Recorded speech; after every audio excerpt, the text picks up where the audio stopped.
नमस्कार दोस्तों, आज के इस वीडियो में या आज के इस लेक्चर में हम मनी एंड बैंकिंग को डिटेल में कवर करने का प्रयास करेंगे कि मनी एंड बैंकिंग क्या होता है, किस तरीके से यूज किया जाता है और क्यों हमारे लिए बहुत ज़्यादा इंपॉर्टेंट। तो आप पूरे सेशन से ज़रूर बने रहिएगा। बेसिकली सबसे पहले अगर बात करें मनी की, तो जब भी आप मनी की बात करेंगे तो आप इसे रुपए पैसे के टर्म में कैलकुलेट कर लेते हैं। जैसे मान लीजिए अब पैसे रुपए के टर्म में जब हम कैलकुलेट करते हैं तो हमारे पास जो पैसा है, अभी हमारे पास जो भी पैसा है हम उसको भी कैलकुलेट करते हैं। अभी मार्केट में जो फ्लो टोटल पैसा है उसको तो लेते ही हैं, साथ में बैंक में जो पैसा है उसको भी कैलकुलेट करते हैं। इवन बैंक में जो पैसा आप लिक्विडेट फॉर्मेट में है, इसके साथ ही जो टाइम डिपॉजिट है, फिक्स डिपॉजिट है, वो सारे इसमें कैलकुलेट किए जाते हैं, वो सारे मनी में ही आ जाते हैं। बैंकिंग की बात करें तो पूरे बैंकिंग सिस्टम को इसके अंतर्गत देखा जाता है कि किस तरीके से जो पैसा है उसका फ्लो बैंकिंग सिस्टम में बना रहता है, किस तरीके से बैंक पैसे को मल्टीप्लाई करता है। ये सारी चीजें हम एक एक करके समझते हैं। तो बेसिकली मनी एंड बैंकिंग में आपको मेनली यही समझना है कि किस तरीके से पैसा बैंकिंग फॉर्मेट में काम करता है, किस तरीके से बैंक पैसे को मल्टीप्लाई कर लेता है, ठीक है, और किस तरीके से ये हमारे लिए ज्यादा इंपॉर्टेंट है, क्यों हमें इसकी स्टडी करनी चाहिए। ये सारी बातें हम एक एक करके समझने का प्रयास करेंगे। तो चलिए आगे बढ़ते हैं। सबसे पहले बात करते हैं फंक्शन ऑफ मनी। तो फंक्शन ऑफ मनी को समझने के लिए आपको एक चीज समझना पड़ेगा। आज के कुछ समय पहले आपके पास पैसे नहीं होते थे, आपके पास पैसे नहीं होते थे। अब अगर आपके पास पैसे नहीं है, मान लीजिए आपको गेहूं चाहिए, मान लीजिए आपको गेहूं चाहिए, तो अब आपके पास कोई ऑप्शन नहीं था कि आप उसको पैसे दे के गेहूं खरीद लीजिए। तो अगर आपको गेहूं चाहिए तो हो सकता है कि आपके पास चावल का भंडार ज्यादा हो, आपके पास चावल ज्यादा हो और एक बंदे के पास गेहूं ज्यादा है। तो आप जाते हो, मान लो ये ए है और आपके पास चावल ज्यादा है, आप बी हो। तो चूंकि इसके पास गेहूं ज्यादा है तो इसको रिक्वायरमेंट है चावल की, और आपके पास चावल ज्यादा है, आपको रिक्वायरमेंट है गेहूं की। तो आप आपस में एक दूसरे से इससे आप गेहूं ले लेते हो और आपसे ये चावल ले लेता है। तो बेसिकली ये तरीका होता था, पहले एक्सचेंज कर लेते थे। तो इसमें क्या होता था ना, चीजें बड़ी समस्या ये आ जाती थी कि मान लीजिए ए के पास गेहूं अगर ज्यादा है और उसे चावल चाहिए, तभी आप एक्सचेंज कर सकते थे। लेकिन अगर इसे चावल नहीं कुछ और चाहिए, मान लीजिए दाल चाहिए, तो फिर आपके साथ इसका एक्सचेंज होना बहुत ही ज्यादा मुश्किल था। तो मार्केट में एक ऐसे बंदे को ढूंढना जो हमारे जैसे ही रिक्वायरमेंट रखता हो, या फिर कुछ ऐसी रिक्वायरमेंट रखता हो जो हमारे साथ उसकी रिक्वायरमेंट फुलफिल हो जाए, ये सबसे बड़ी समस्या आते थे। इस समस्या को कम करने के लिए फिर मनी का कॉन्सेप्ट आया कि यार ये इस तरीके की अगर समस्या रहेगी तो चीजों को मैनेज करना इतना आसान तो नहीं रहेगा। तो कुछ ना कुछ ऐसा किया जाए कि जो हर जगह एक्सेप्टेड हो, सभी लोग एक्सेप्ट करें और बहुत आसान हो उस चीज के माध्यम से चीजों को बाय एंड सेल करना। तो मनी का कॉन्सेप्ट आया। अब मनी के कॉन्सेप्ट में क्या है, मान लीजिए अगर आपको गेहूं चाहिए, आप जाते हो ए के पास और कहते हो यार मुझे गेहूं चाहिए। ए कहता है यार अगर आपको गेहूं चाहिए तो मैं 10 रुपए पर केजी के हिसाब से आपको दूंगा।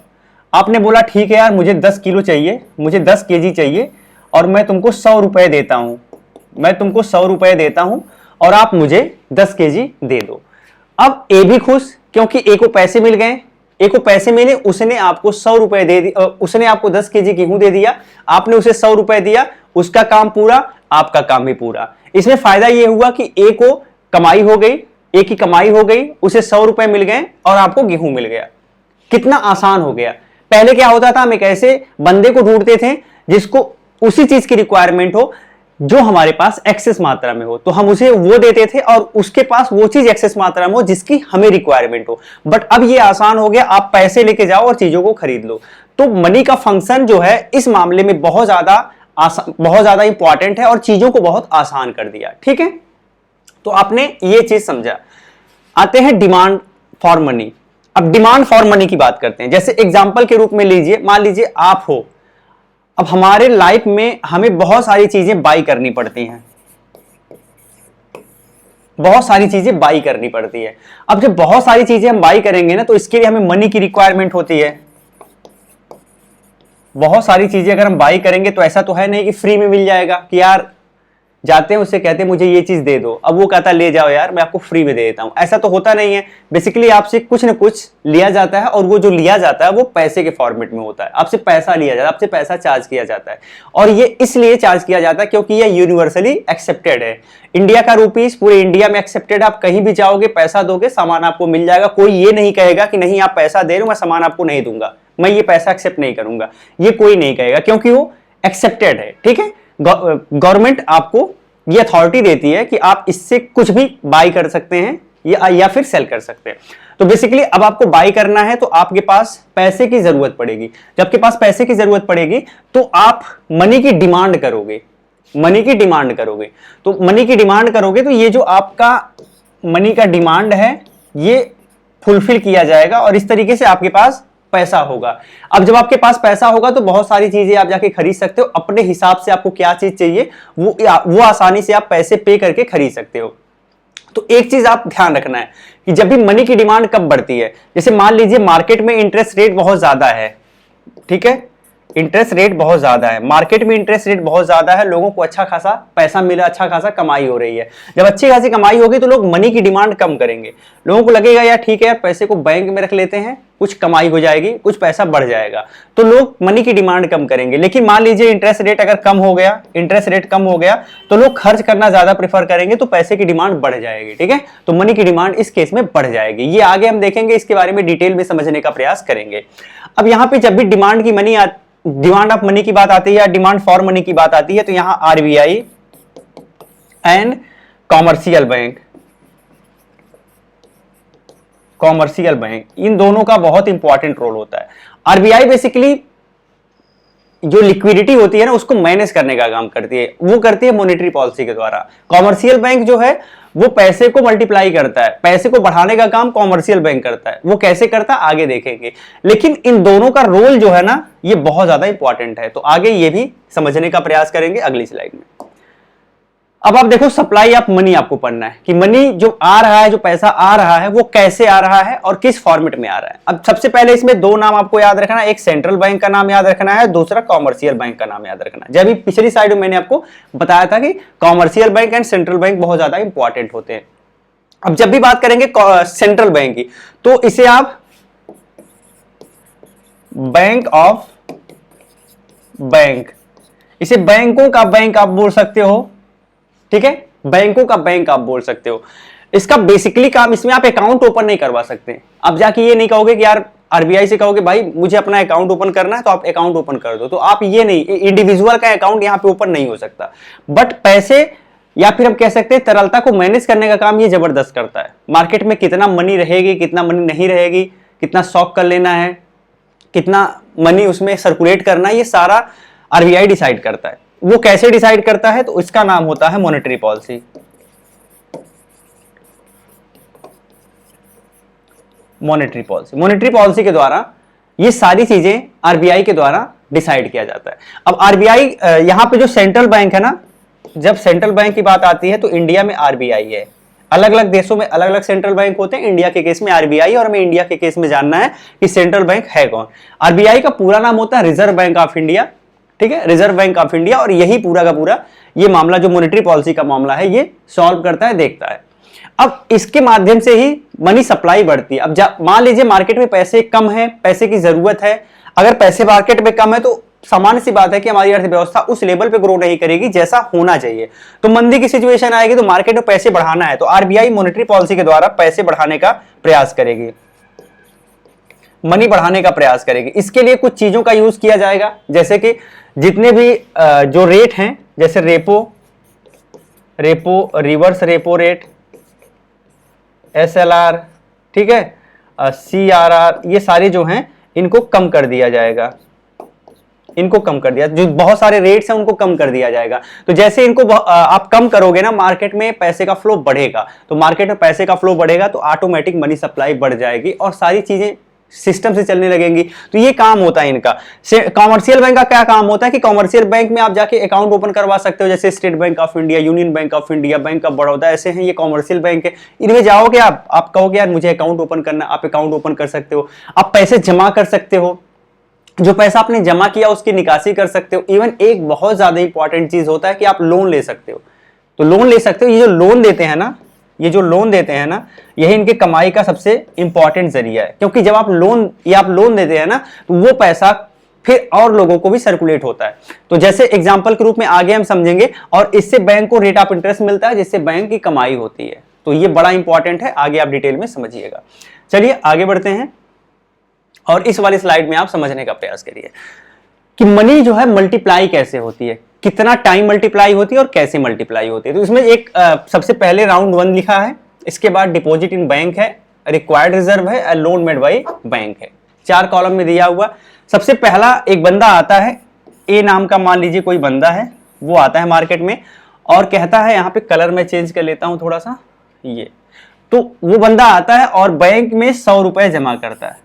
बैंक से कहता है, मान लीजिए बैंक में एसबीआई को आपने ले लिया, तो एसबीआई से कहता है भाई 100 रुपीज मेरा आप जमा कर दो। बैंक कहता है बहुत अच्छी बात है, आपने 1 नंबर का काम किया है। उसने 100 रुपए जमा कर दिया। अब बैंक क्या करेगा, 20% रिजर्व रख लेगा। 20% रिजर्व क्यों रखेगा ये भी जानना जरूरी है। तो 20% रिजर्व इसलिए रखा जाता है कि मान लीजिए कल के डेट में आप आओ और कहो यार जो मैंने 100 रुपए जमा किया था ना, उसमें से मुझे 15 रुपए चाहिए। अब बैंक अगर 20 रुपए रिजर्व नहीं रखेगा तो आपको देगा कहां से। तो आपकी जरूरत पड़ने पर आपको पैसे समय पर मिल सके, इसलिए बैंक कुछ पैसा रिजर्व रख लेता है। तो वो 20% के करीब होता है। ठीक है, 20% के करीब आपका रिजर्व रखना जरूरी होता है अकॉर्डिंग टू आरबीआई। तो यहां पे 20% इसने रिजर्व रख लिया। अब कितना बचा, 100 में से 20 निकाल दो, 80 बचा। अब ये जो 80 रुपए है ना, ये लोन के रूप में प्रोवाइड कर देगा, बैंक लोन के रूप में प्रोवाइड कर देगा। तो पहला आपने देखा कि 100 रुपए जमा हुआ, 20 रुपए रखा गया बैंक के द्वारा और 80 रुपए लोगों को बांट दिया गया। अब जो लोन दिया जाएगा ना, उस पर रेट ऑफ इंटरेस्ट बैंक लेगा और एक समय के बाद जो मूलधन है वो मिल जाएगा। सेकेंड आते हैं सेकेंड राउंड में। अब पहले 100 रुपए था बैंक के पास डिपॉजिट और 80 रुपए इसने लोन दिया था, और सेकेंड राउंड में 180 रुपए हो गया। 100 प्लस 80 180 रुपए हो गया। अब 180 का 20% यानी 36 रुपए उसे रिजर्व रखना पड़ेगा, बाकी 64 रुपए वो लोन दे सकता है। तीसरे राउंड में आएंगे तो 180 प्लस 64 कर देंगे, तो इस तरीके से लास्ट में आएंगे तो 500 रुपए टोटल उसके पास डिपॉजिट हो गया। 500 रुपए का 20% यानी 100 रुपए उसे रिजर्व रखना पड़ेगा जरूरत पड़ने पर देने के लिए, और 400 रुपए का टोटल आपका सर्कुलेशन हो गया लोन के माध्यम से।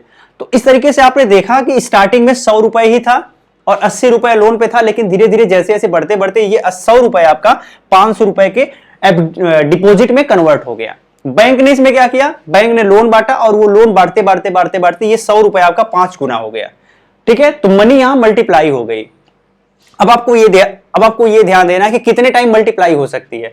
तो जैसे मान लीजिए अगर आपको मल्टीप्लाई देखना है तो आप ये देखिएगा कि कितना परसेंट रिजर्व रखना है। ठीक है, कितना परसेंट रिजर्व रखना है। तो मान लीजिए 100 रुपए इसने जमा किया एफडी के रूप में, 20% रिजर्व रखना है, तो आप 20 से डिवाइड कर दीजिए। तो जैसे आप 20 से डिवाइड करोगे यहां पे 5 आ गया। ठीक है, तो यहां पे मनी मल्टीप्लाई 5 बार हो सकती है। जितना आप जमा कर रहे हो उसका 5 गुना वो कर सकते हैं। तो 100 रुपए आपने जमा किया, 500 रुपए बैंक ने बना दिया। सोचो कॉमर्शियल बैंक का कितना इंपॉर्टेंट काम है, वो पैसे को मल्टीप्लाई कर दे रहा है। ये आरबीआई नहीं कर सकता, ये आरबीआई नहीं कर सकता, लेकिन कॉमर्शियल बैंक कर सकता है। आरबीआई क्या कर सकता है, अगर जरूरत पड़ी तो पैसे प्रिंट कर सकता है, बट अगर पैसे प्रिंट करेगा ना तो उसके पास उस मात्रा में सोना होना चाहिए या फॉरेन रिजर्व होना चाहिए, तभी वो पैसे प्रिंट कर पाएगा, नहीं तो नहीं कर पाएगा। लेकिन ये क्या करता है, जो आप पैसे जमा करते हो उसको मल्टीप्लाई कर देता है। अब बैंकों का बहुत सारा पैसा मर भी जाता है, एनपीए में चला जाता है, नॉन परफॉर्मिंग एसेट। लोग पैसे ले लेते हैं, जमा नहीं करते हैं, बट वो सब ठीक है, लेकिन उसके बाद भी बैंक प्रॉफिटेबल रहते हैं। ठीक है, तो ये उनका तरीका होता है पैसा कमाने का। अब यहां पे आप देखोगे उनके पास रिजर्व इनिशियल लेवल पे 100 रुपए का था।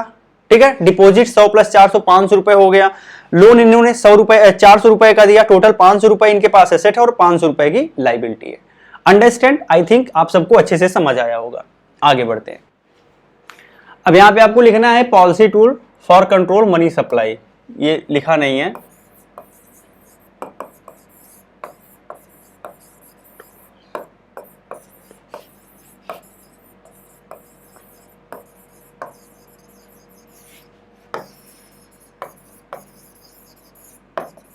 मतलब आरबीआई जब भी मनी को कंट्रोल करने का प्रयास करती है उसके पास टूल कौन कौन से हैं। ठीक है, ये आपको देखना है। तो इसमें पहला आता है क्वांटिटेटिव टूल्स एंड सेकंड होता है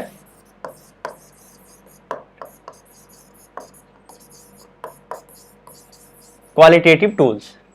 क्वांटिटेटिव टूल्स मतलब आंकड़ों का हेर फेर करके आरबीआई किस तरीके से इसे रेगुलेट करती है। और क्वालिटेटिव में क्या होता है कि वो कुछ ऐसी चीजें करती है जो कि आंकड़ों से रिलेटेड नहीं होती हैं, वो डेटा से रिलेटेड नहीं होती, कुछ और चीजों से रिलेटेड होती हैं। समझेंगे? तो यहां पे आप देखोगे ना, ये जो है इसको बोला जाता है मॉनेटरी पॉलिसी।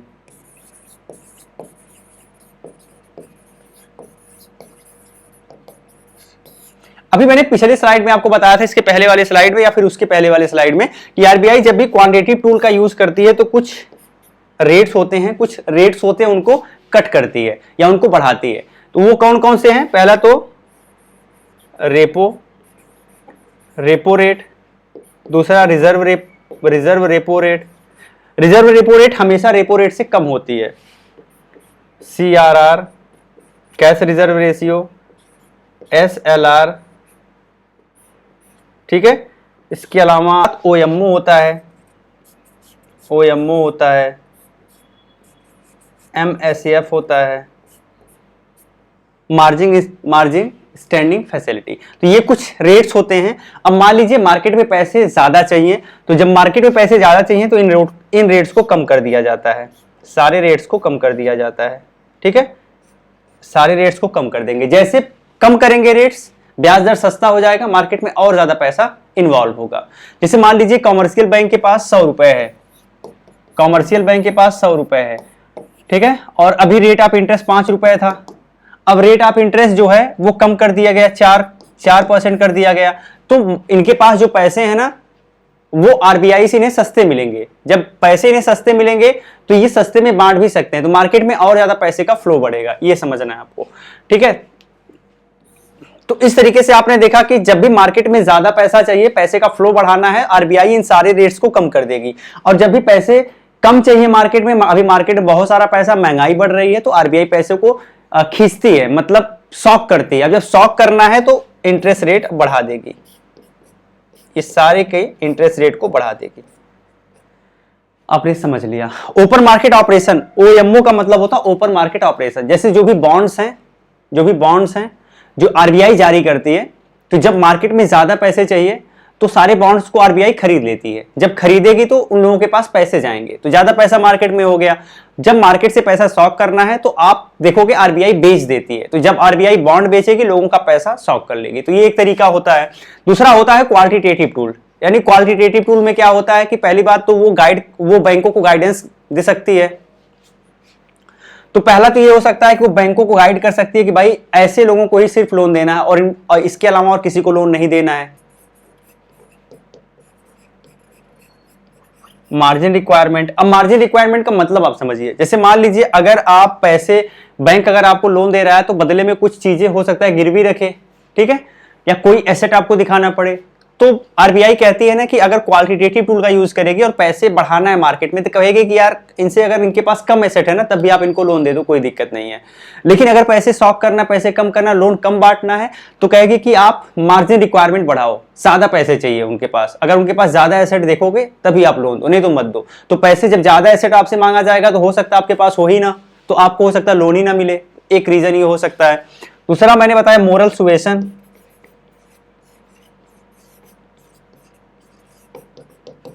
मोरल सुएशन में क्या होता है कि भाई आपको गाइड किया जाता है कि किसको लोन देना है, किसको लोन नहीं देना है, तो एक क्राइटेरिया आपको फिक्स की जाती है, उस क्राइटेरिया पर कॉमर्शियल बैंक काम करता है, उसको फॉलो करना जरूरी होता है। तो दूसरा आपका ये हो गया। ऐसे ही और बहुत सारे टूल्स होते हैं जिनका यूज किया जाता है। बट आप एक चीज ध्यान रखना, इसमें एक होता है राशनिंग ऑफ क्रेडिट, तो लेकिन ये जो क्वांटिटेटिव टूल्स हैं ये ज्यादा इंपॉर्टेंट होते हैं, इनसे ज्यादा प्रभाव पड़ता है। इसके बाद इन क्वालिटेटिव टूल का यूज किया जाता है जिनका उस लेवल पर यूज नहीं है जिस लेवल पर इनका यूज है। तो ये चीज भी आपको ध्यान रखना है।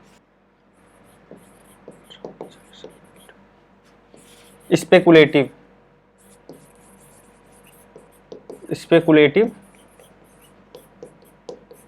मोटिव। तो पहला होता है जब भी हम मनी की डिमांड करते हैं तो वो दो कारण से करते हैं। पहला तो होता है ट्रांजैक्शन मोटिव एंड सेकंड होता है स्पेकुलेटिव मोटिव। इन दोनों को समझना जरूरी है। ट्रांजैक्शन मोटिव का मतलब ये होता है कि अगर आपको कोई चीज खरीदना है, किसी भी चीज को अगर आपको बाई करना है तो पैसे की जरूरत पड़ती है, पैसे की रिक्वायरमेंट होती है। तो जो पैसे की रिक्वायरमेंट होती है किसी चीज को खरीदने के लिए वो हम बोलते हैं ट्रांजैक्शन मोटिव। Transaction motive. अब यहाँ पे रेट ऑफ इंटरेस्ट चाहे ज्यादा हो चाहे कम हो, इससे बहुत ज्यादा फर्क नहीं पड़ता। अगर हमें रिक्वायरमेंट हर महीने 10,000 रुपए की है, अगर हमें 10,000 रुपए की रिक्वायरमेंट है, तो सिंपल सी बात है कि हम 10,000 रुपए बैंक से निकालेंगे ही, चाहे कुछ भी हो, रेट ऑफ इंटरेस्ट चाहे बहुत ज्यादा मिल रहा हो चाहे बहुत ज्यादा कम मिल रहा हो, क्योंकि हमारी बेसिक नीड्स तो हमें फुलफिल करना है। तो बेसिक नीड्स से कौन बच सकता है? अगर आपको खाना खाना है तो खाना खाना, भोजन करना है, सिंपल सी बात है। पानी पीना है तो पानी पीना है, चाहे वो कितना भी मिले, महंगा मिले चाहे सस्ता मिले, एफर्ट तो आपको करना पड़ेगा, क्योंकि वो आपके नेसेसिटीज में आता है, बेसिक नीड में आता है। तो चाहे रेट ऑफ इंटरेस्ट आपको ज्यादा मिल रहा हो, आरओआई चाहे ज्यादा मिल रहा हो या फिर कम मिल रहा हो, इससे फर्क नहीं पड़ता, इससे फर्क नहीं पड़ता। मतलब सिंपल सी बात है कि आपको चाहिए तो चाहिए। तो ट्रांजैक्शन मोटिव के लिए जो डिमांड की जाती है मनी की, वो आरओआई से कोई रिलेट नहीं करती है, चाहे आरओआई ज्यादा हो चाहे कम हो। लेकिन एक होता है स्पेकुलेटिव मोटिव। जब स्पेकुलेटिव मोटिव आता है ना, तो इसमें क्या होता है कि लोग फ्यूचर को देख के और आरओआई को देख के डिसाइड करते हैं कि उनको पैसा चाहिए कि नहीं चाहिए।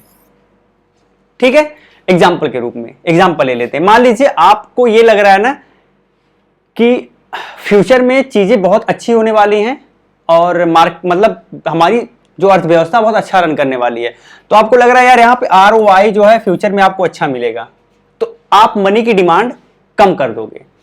आरओआई अगर अच्छा मिलेगा आपको तो आप मनी की डिमांड कम कर दोगे। अपने पास पैसा क्यों लेके रखोगे? अब बैंक में रखोगे, पैसा कमाओगे, पैसा आपका बढ़ेगा।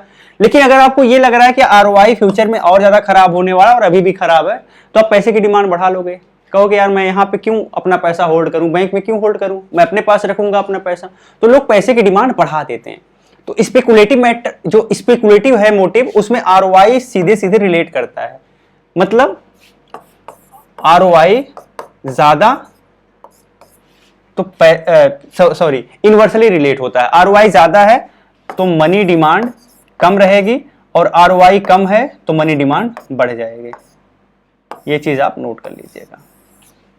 ठीक है, तो जो एक्सेस अमाउंट होता है, ये जो स्पेकुलेटिव मोटिव के लिए जो लोगों का पैसा होता है वो एक्सेस अमाउंट होता है, वो उनके नेसेसिटीज से एक्स्ट्रा पैसा होता है, वो लोग सेव किए हैं बैंक में।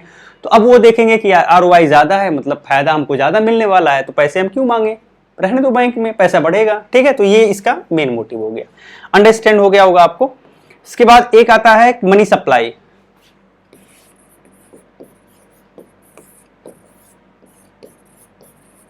एक होता है मनी सप्लाई, इसको देख लीजिए। तो ये जो मनी सप्लाई होता है ना, इसको समझना जरूरी है। अभी मनी सप्लाई में आपको कुछ M1, M2, M3, M4 ऐसे कुछ देखने को मिल रहा है। सबसे पहले आप इसको समझिए। जब M1 की बात करते हैं ना, तो M1 और M2 को बोला जाता है M1 और M2 को बोला जाता है नैरो मनी। M1 और M2 को बोला जाता है narrow money, narrow money. And M3 या M4 को बोला जाता है ब्रॉड मनी,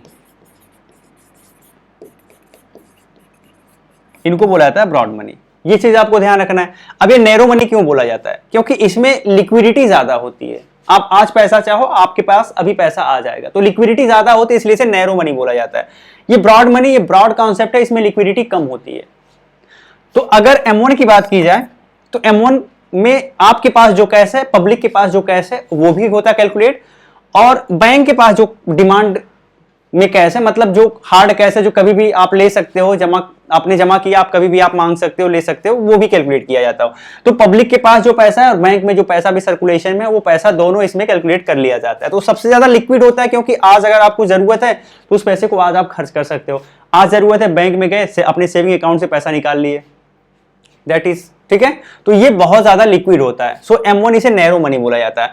दूसरा पैसा वो होता है जो M2 में आता है। M2 में जो M1 का पैसा है, यानी पब्लिक के पास जो पैसा है वो, और जो बैंक के पास पैसा है, जो सबसे ज्यादा लिक्विड फॉर्मेट में है, ये दोनों तो कैलकुलेट किया जाता है। इसके अलावा पोस्ट ऑफिस में जो सेविंग है उसको भी ले लिया जाता है। अब पोस्ट ऑफिस में हो सकता है बहुत कम टर्म के लिए सेविंग हो, या फिर नॉर्मल सेविंग अकाउंट हो, उसमें पैसा हो, वो भी ले लिया जाएगा। इसके बाद आते हैं M3 पे। अब M3 में M1 यानी ये जो पब्लिक के पास पैसा है, जो बैंक के पास पैसा, ये दोनों तो लिया जाता है। साथ ही जो टाइम डिपॉजिट है, यानी कि 1 साल, 6 महीने, 2 साल, इस तरीके का लोग जो करते हैं टाइम डिपॉजिट, वो भी लिया जाता है कॉमर्शियल बैंक का। ठीक है, और M4 सबसे ज्यादा नॉन लिक्विड है, सबसे ज्यादा ब्रॉड मनी का कॉन्सेप्ट है, और इसमें M4 जो है ना, ये M3 यानी ये पूरा का पूरा लिया जाता है, और साथ ही R deposit of post office saving bank, जो कि NSC इसमें जो है इंक्लूड नहीं होता, ठीक है। और एक साल से ज्यादा जो भी पैसा होल्ड किया जाता है वो इसमें लिया जाता है, ठीक है। तो ये इस तरीके से आपके ये कॉन्सेप्ट हो गए मनी सप्लाई के। इन चार मोड्स में, इन चार मेथड्स में पैसे का मनी सप्लाई होता है, जिसमें सबसे ज्यादा यूज जो किया जाता है वो M3 का किया जाता है, ठीक है। मनी सप्लाई के रूप में M3 को ही जाना जाता है। और सबसे ज्यादा लिक्विड कौन होता है? सबसे ज्यादा लिक्विड M1 होता है, क्योंकि इसमें आपके पास जो पैसे हैं, यानी पब्लिक के पास जो पैसे हैं वो रहता है। बैंक सेविंग अकाउंट में जो पैसे हैं, जो बैंक में कभी भी आप निकाल सकते हो, वो पैसे हो गए। तो आपका सबसे ज्यादा नैरो मनी ये है, सबसे ज्यादा लिक्विडेट फॉर्म में ये है। तो आपने मनी सप्लाई का भी कॉन्सेप्ट समझ लिया। तो लगभग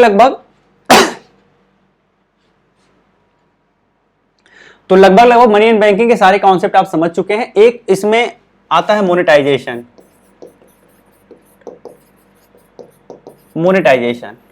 मोनेटाइजेशन का मतलब क्या है आपको ये भी समझ लीजिए। तो मोनेटाइजेशन का यहां डीमोनेटाइजेशन लिख लीजिए। डीमोनेटाइजेशन का मतलब क्या है? डीमोनेटाइजेशन का मतलब यह है कि मार्केट में अभी जो भी नोट्स चल रही हैं या जो भी पैसा चल रहा है, उसका लीगल टेंडर खत्म कर देना।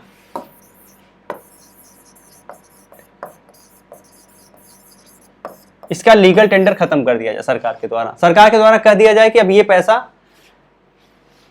लीगल टेंडर से बाहर हो गया है, आप इसे यूज नहीं कर सकते, इसकी वैल्यू खत्म। उसी दिन उसकी वैल्यू खत्म हो जाएगी, जीरो हो जाएगी। सरकार हो सकता है कुछ टाइम दे दे, जैसे अभी रिसेंटली जो हुआ था डिमोनेटाइजेशन, तो उसमें सरकार ने बता दिया था कितने दिन तक आप इस पैसे को एक्सचेंज कर लोगे, तो ठीक है। उसके बाद इसकी कोई वैल्यू नहीं रहेगी, शून्य हो जाएगा, उससे आप कुछ भी खरीद नहीं सकते। नोट वही रहेगी जो पहले 500 की नोट थी, 500 की नोट वही रहेगी, 500 की नोट वही थी, बट अब इसका यूज नहीं कर सकते कुछ भी खरीदने के लिए, क्योंकि जहां भी लेके जाओगे ना, वो कहेगा मुझे नहीं चाहिए, क्योंकि सरकार ने अपना हाथ उठा लिया है, वो डीमोनेटाइज कर दिए। तो आपने समझा कि जब पैसे के लीगल टेंडर को खत्म कर दिया जाए, वो डीमोनेटाइजेशन बोला जाता है। ऐसा होता क्यों है? ऐसा क्यों होता है? जैसे मान लीजिए कि मार्केट में फर्जी नोट बहुत ज्यादा हो गए हैं,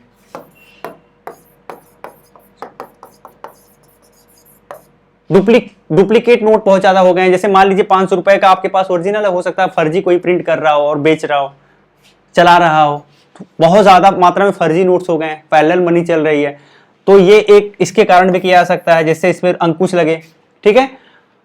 हो सकता है कि ब्लैक मनी बहुत ज्यादा बढ़ गई हो, ब्लैक मनी की बहुत ज्यादा मात्रा हो गई हो। अब ब्लैक मनी बहुत ज्यादा मात्रा हो गई है, आप उसे ट्रैक कर ही नहीं पा रहे, सरकार उसे ट्रैक कर ही नहीं पा रहा है, तो क्या हो सकता है? तो उसके टेंडर को खत्म कर दो। जब टेंडर को खत्म करोगे तो उस मात्रा में जो लोग ब्लैक मनी रखे होंगे, या तो यूज नहीं करेंगे, या तो जला देंगे, या फिर बैंक में जाएंगे तो उस मात्रा में वो कन्वर्ट ही नहीं कर सकते, तो इस पे भी रोक लगेगी। तो दूसरा, ब्लैक मनी अगर आपको कंट्रोल करना है तो भी हो सकता है। जो फंडिंग होती है, टेरर फंडिंग, जो टेरर फंडिंग होती है, इसमें भी कमी आएगी, ठीक है, इसमें भी कमी आएगी। तो ये भी एक फायदा हो सकता है। तो ऐसे कुछ फायदे हैं। इसके अलावा आप देखोगे एक बड़ा फायदा हुआ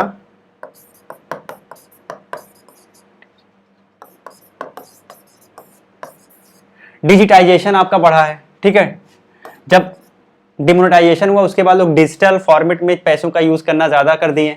अब आप यूपीआई से पे कर लेते हो, क्रेडिट कार्ड से पे कर लेते हो, तो अब आप पैसे पर आपकी निर्भरता कम हो गई है, ठीक है। डिजिटल मोड का आप ज्यादा यूज कर रहे हो, तो ये भी एक फायदा हो गया। तो बेसिकली कुछ चीजें हैं जिनको टैकल करने के लिए डिमोनेटाइजेशन सरकार ने किया था। कुछ लोगों का कहना है कि इसका मतलब ये काफी सफल रहा, कुछ लोगों का कहना है कि ये काफी सफल नहीं रहा। जितना पैसा मार्केट से लीगल टेंडर से बाहर किया गया था, लगभग उतना पैसा, उस मात्रा में पैसा फिर वापस रिकवर हो गया। तो मतलब फर्जी पैसा कहाँ गया? तो कुछ लोगों का ये भी कहना है, कुछ लोगों का कहना नहीं, अच्छी बात है। लेकिन एक चीज साफ साफ नजर आई है कि जो डिजिटाइजेशन है वो अच्छा खासा हुआ है, डिजिटलीकरण अच्छा खासा हुआ, अच्छे खासे मात्रा में हमारे पास यूपीआई में ट्रांजैक्शन बढ़े हैं। लोग अब पैसा कैश रखना इतना ज्यादा पसंद नहीं करते हैं जितना ऑनलाइन पैसा पे करना पसंद करते हैं। तो इसका एक फायदा तो हमारे यहाँ मिला है, जो साफ साफ आप देख सकते हैं, ठीक है। नोट चेंज हो गई। अब इसमें हमारा नुकसान क्या हुआ? तो खर्चे हमारे पास बढ़ गए, क्योंकि जब एक बार ये नोट बंद हो गए तो जितने भी इसके प्रिंट रहे होंगे नोट, ठीक है, उन सबको डिस्ट्रॉय किया गया होगा। डिस्ट्रॉय किया गया होगा तो डिस्ट्रॉय करने में भी बहुत सारे खर्चे आए होंगे। फिर नया नोट प्रिंट करना, उसके मॉडल को तैयार करना, इन सब में भी बहुत सारा पैसा लगा होगा। तो सरकार ने ये भी एफर्ट किया। तो ये सारे हमारे खर्चे हैं ना, बेवजह के खर्चे हुए हैं। पहले जो चीज़ें चल रही थी अगर वही चलती तो ये एक्स्ट्रा खर्चे जो है एक्स्ट्रा बर्डन नहीं होता, बट चीज़ें बदली तो एक्स्ट्रा बर्डन हमारे ऊपर आया। तो ये भी एक नुकसान हो सकता है। ठीक है, बहुत दिन तक लोगों को लाइन में लगना पड़ा पैसे एक्सचेंज करने के लिए। तो लोग जिस टाइम का कहीं अच्छे ढंग से यूटिलाइज कर सकते थे उसका यूटिलाइजेशन लोग पैसा एक्सचेंज करने के लिए किए, अपने पैसे को बदलने के लिए किए। तो ये भी हम कह सकते हैं एक नेगेटिव पॉइंट है। ठीक है, लोगों का टाइम बर्बाद हुआ, लोगों को बहुत मशक्कत करना पड़ा, है ना। तो ये सारी समस्याएं हुई। तो समझो ना कि ये सारी समस्याएं, कुछ अच्छाइयां हुई तो कुछ बुराइयां। तो हर चीज के साथ कुछ अच्छाइयां होती, कुछ बुराइयां होती हैं। तो डिमोनेटाइजेशन के साथ भी ऐसा ही था। तो फाइनली आज के इस सेशन में आपने मनी एंड बैंकिंग के बारे में अच्छे से समझा। अगर कोई कॉन्सेप्ट आपका क्लियर नहीं है तो आप वीडियो के कमेंट में कमेंट कर सकते हो। मैं ट्राई करूंगा कि आपको रिप्लाई किया जाए और आपके कॉन्सेप्ट को क्लियर किया जाए। अगला क्लास जल्दी ही अपलोड करेंगे, तब तक के लिए इसे आप लाइक एंड शेयर जरूर करिएगा। जय हिंद।